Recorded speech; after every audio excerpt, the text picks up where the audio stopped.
In the 4 years since the grand opening in July 2018, the Holliston Rail Trail continues to expand its role and function in our community. It's time to take a look at what's been accomplished and what the future holds.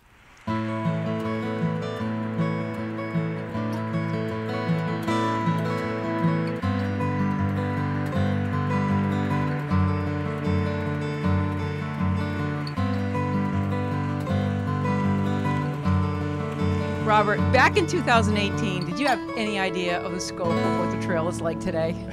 I envisioned that we'd have a trail throughout the town, but how it's turned out and how many people are using is just phenomenal. We have trail counters, and we average over 500 people a day using the trail all throughout the year. That includes wintertime and that sort of thing. So it's been incredible, and every time we drive by and see all the people on it, it's just a wonderful feeling.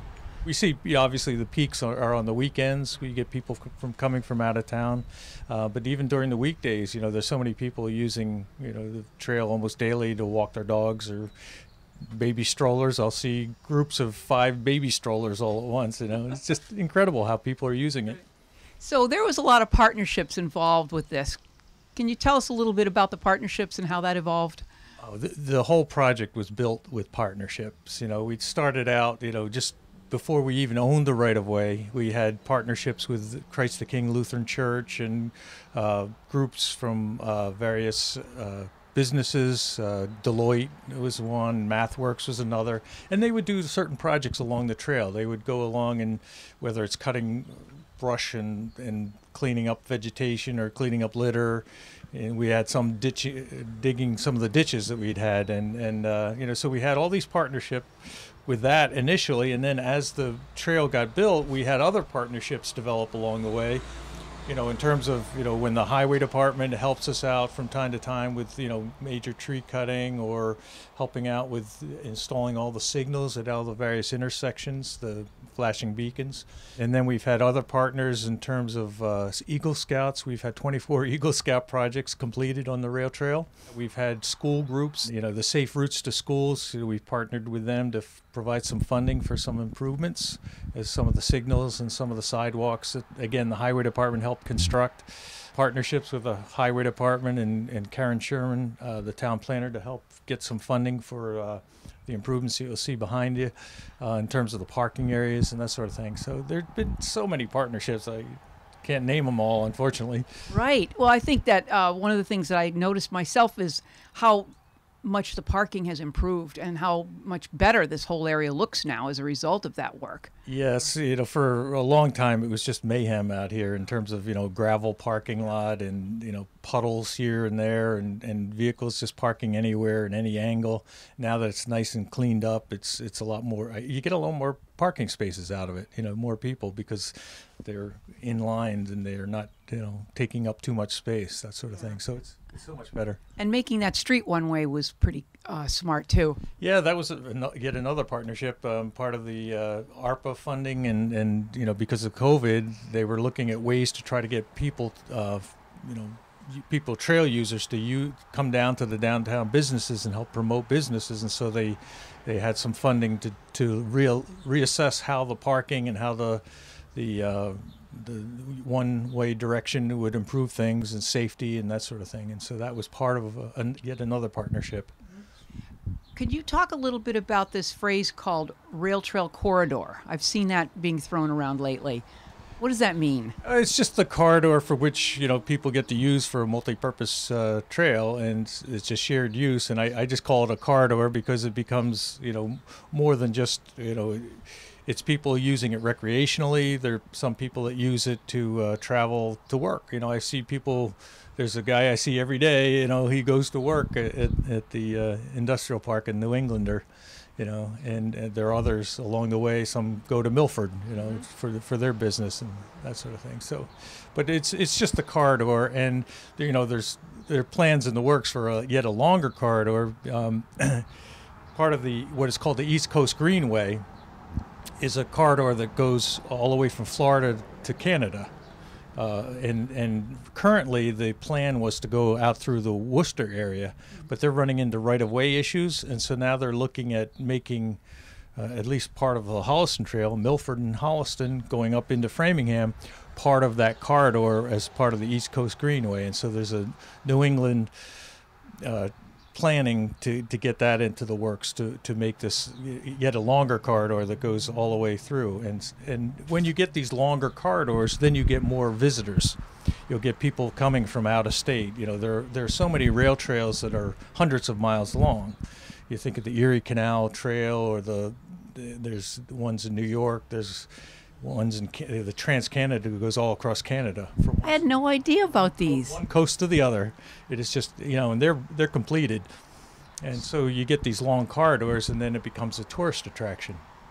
So we could have hotels and tourist development right here in Holliston as people come through and stop. That'd be cool. That is one of the benefits. You know, people go to these rail trails as part of a recreational, and so they visit the towns to get a flavor for what the town is, their restaurants, their brew pubs, and you know, get a flavor for what each town is like. And so when you get a long corridor where people are using it, you know, hopefully that'll spur some development. There are some what they're called trail towns. A lot of in Pennsylvania, there are a lot of the coal mining towns that have, you know, gone by the wayside. They've really diminished, and since they've created these rail trail corridors, that's their sole business is tourists. What was the biggest success, do you think, so far in the last 4 years? Just the success of us having so many people use it and seeing, you know, on a daily basis, everybody out there, and you know, so it's just a wonderful feeling to have, you know, so many people out there. But with success sometimes comes challenges. What is a couple of challenges, and how'd you overcome those? Well, a lot of our challenges are little incremental things. You know, we have some drainage issues to deal with, and if you're familiar with the Phipps Tunnel under Highland Street, we're having, you know, pressure on the back of that is causing the freezing, which is some of those granite blocks from the structure that was built in 1847 is starting to shift, and so we'll have to redo some of that structure. So that'll be a challenge in terms of you know, what we need to do. We have an engineer who's going to look at it and give us an assessment of what it's going to cost, and then we'll have to further, you know, plan on getting that fixed. But you know, those are challenges that we have along the way. But you know, the biggest challenge was to buy the corridor from the railroad company in the first place, and that took 13 years and 6 months and, you know, 5 days and 3 hours, you know, of dealing with them. Yeah, exactly. Yeah. But a lot of other towns are doing that now, so obviously it's something, an idea whose time has come. Yeah, you know, the hard part is reassembling the corridor. We were lucky in Holliston that we only had 3 different landowners. You know, CSX was a railroad company, and then there were 2 other private entities that had purchased the corridor way back when. Some of the other towns that this corridor connects to, it goes up into Hopkinton, they're having a little bit more of an issue because their corridors were abandoned earlier, you know, where ours was still being used into the 1990s. Theirs was abandoned 50 years ago, and so they've lost that corridor, and so they're having to plan their trail possibly on streets through conservation lands, and not necessarily on a rail trail anymore.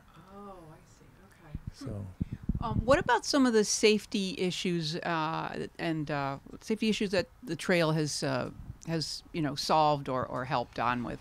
Well, because of COVID, we had such an increase in the number of trail users along the corridor, and so we had initially, as a result of Milford putting in their rapid flashing beacons on the crossings, at street crossings, they had a motion detector type of system, and so that system was failing. It's still, you know, even I was there last week, and there were a couple of signals that weren't working.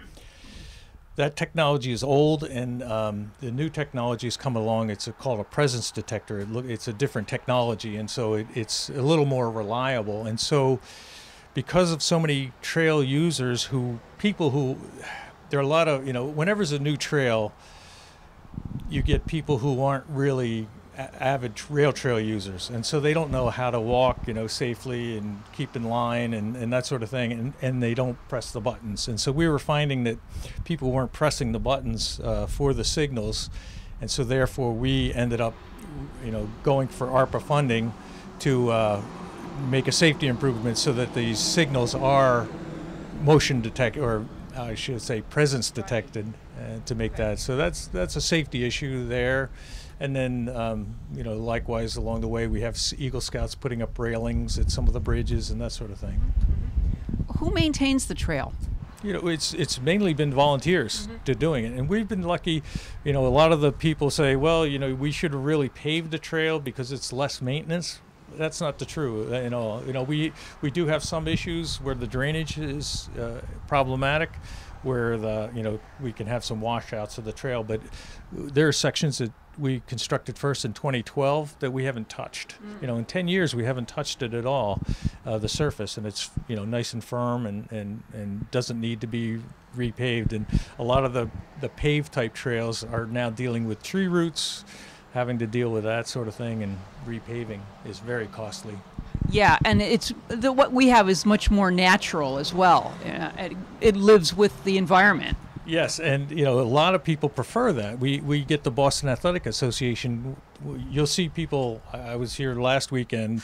People actually hiding water bottles along the way because they train here, so they'll know where their water bottle was to get a little hydrated, along the corridor. But they love to run on this trail. So the Boston Athletic Association gets groups of people coming up here to run on the trail because it's easier on your joints, and it's a stone dust surface. Together with Milford, it's 13 miles, so you do two rounds and you got 26-mile run. Perfect. That's great.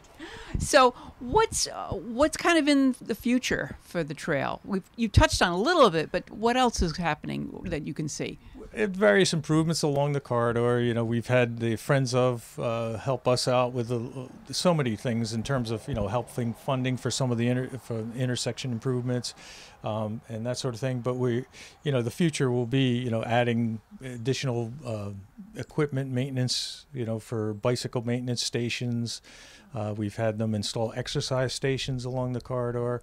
We're hoping that the town, is looking at various parcels along the way to see if, maybe there's a dog walk area, or like a dog park, dog run, dog park, or a skate park, or frisbee park. There are pieces of lands along the way that I see as possibility. One of it's a cross street area. Obviously it's got contamination issues, but I think we can overcome that, and we can do a lot of things there. Wow, that's really exciting, because there could be pockets of activity all along the trail that people can enjoy.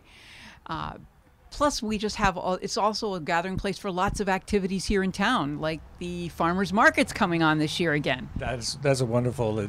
Bobby Blair, of course, organized that. He organized the Blair Square itself, and helping set the sights on what can be done here. And so that's in the works, is to make improvements to the Blair Square Park, and all the events that we can have here. Because the right of way in this part of the trail is a little over 100 feet wide, whereas most of it is 66 feet wide. So that gave us the benefit of being able to do a park here, and so that's hopefully in the future town meeting coming up. So. Right. Okay. So that makes sense. That this is so much wider here. So that's why there's room for the park and all the improvements. That's going to be special. Wow. So what can people do? What can we do to support the trail going forward? What can citizens do? Well, in the future, we're going to be coming to town meeting to seek funding for various things. We've been doing everything with grant programs. And, there's a trails grant program that we've gotten most of the funding for the construction, and even a lot of the right-of-way purchase was through various grants and bond bills and that sort of thing. And so in the future, we'll probably be looking at getting funding for the improvements at the Phipps Tunnel, rebuilding the 1847 wall there.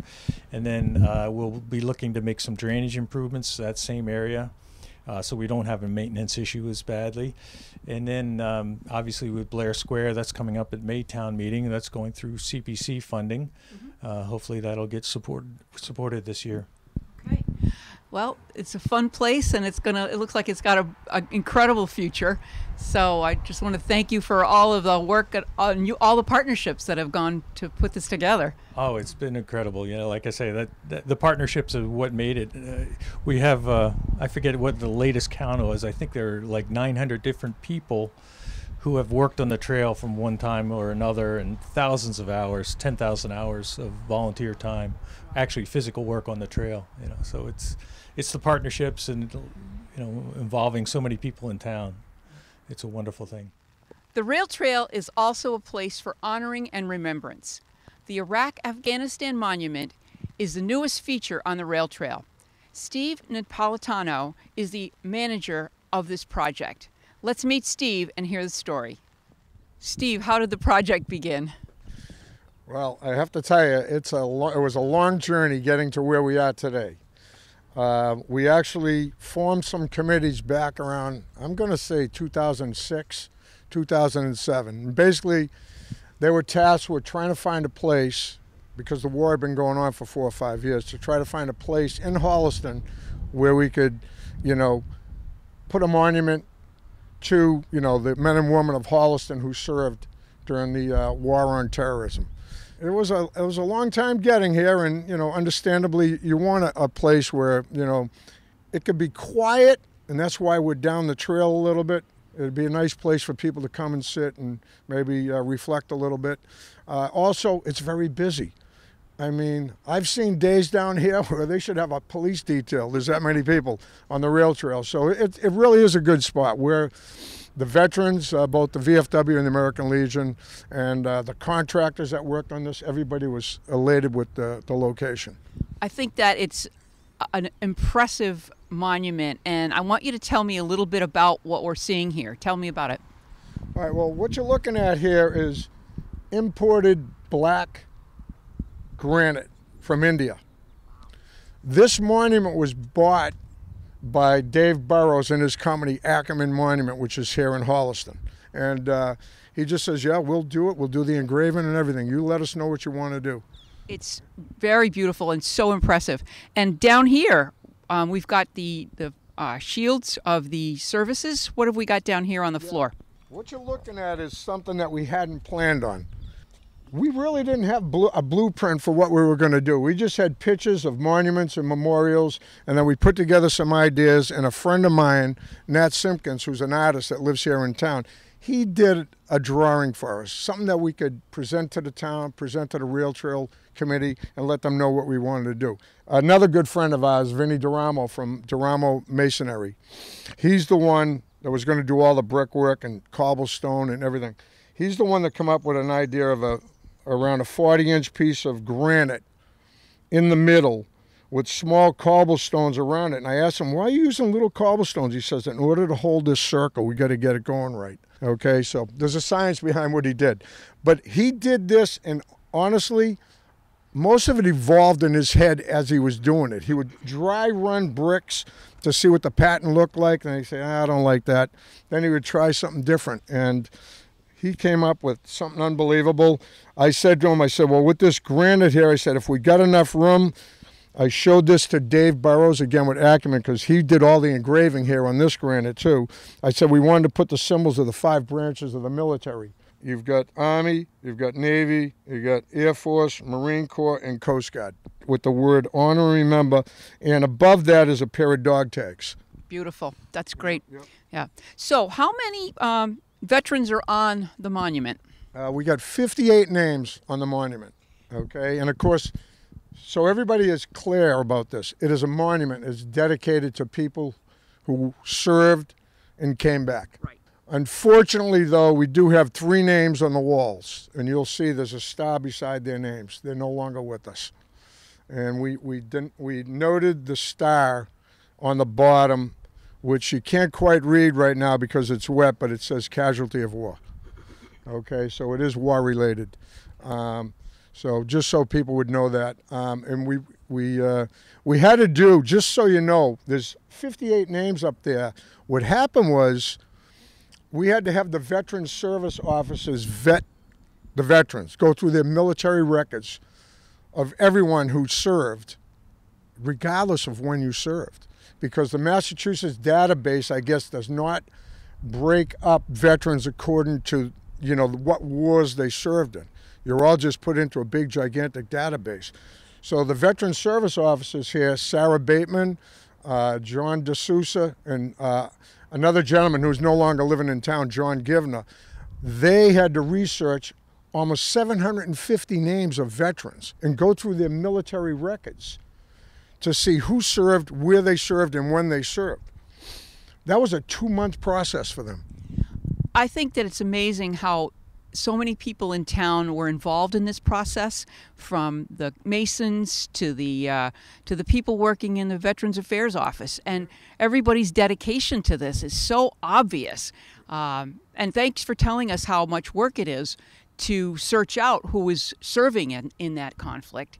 And it's a great honor to have this here, and it's, as I said, so impressive, Steve. You know what it is? It's a maybe a minor detail, if you could call anything a minor detail about doing a monument, but it was something that was so important to what we had to do, because the guys that did the Vietnam Memorial downtown 40 years ago, 50 years ago, they had told me when they did it, they had left off some names by accident. And it's, when that happens, the people who were left off are wondering why their name wasn't on there. We were trying to avoid that, and we're not perfect.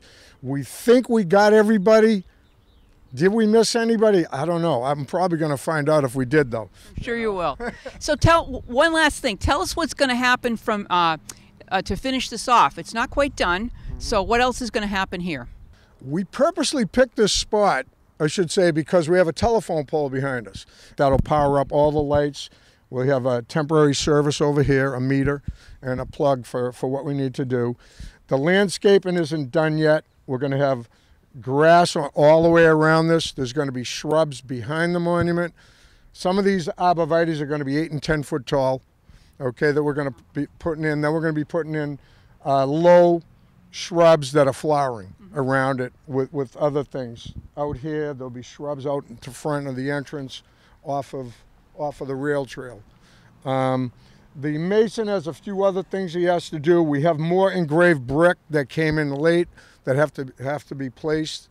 And I think that's pretty much about it for us to complete the actual project itself. And when is the dedication? The dedication is May 14th, which is a Saturday.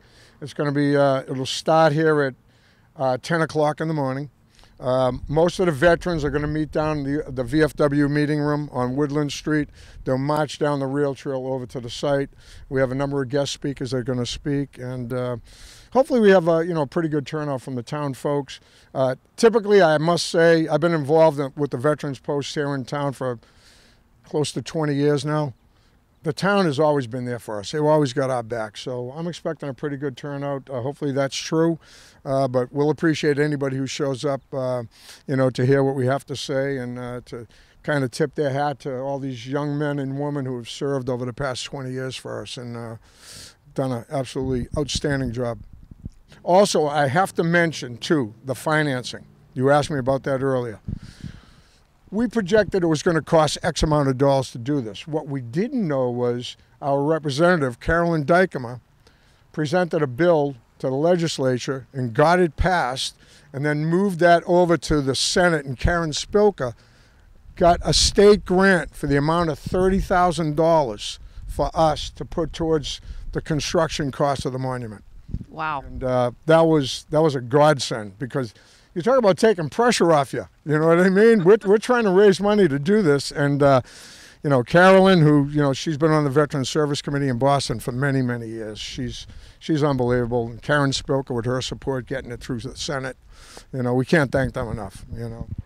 To finish our look at the rail trail, we walk down to the intersection of Cross Street and Washington. This is where the storybook walk begins.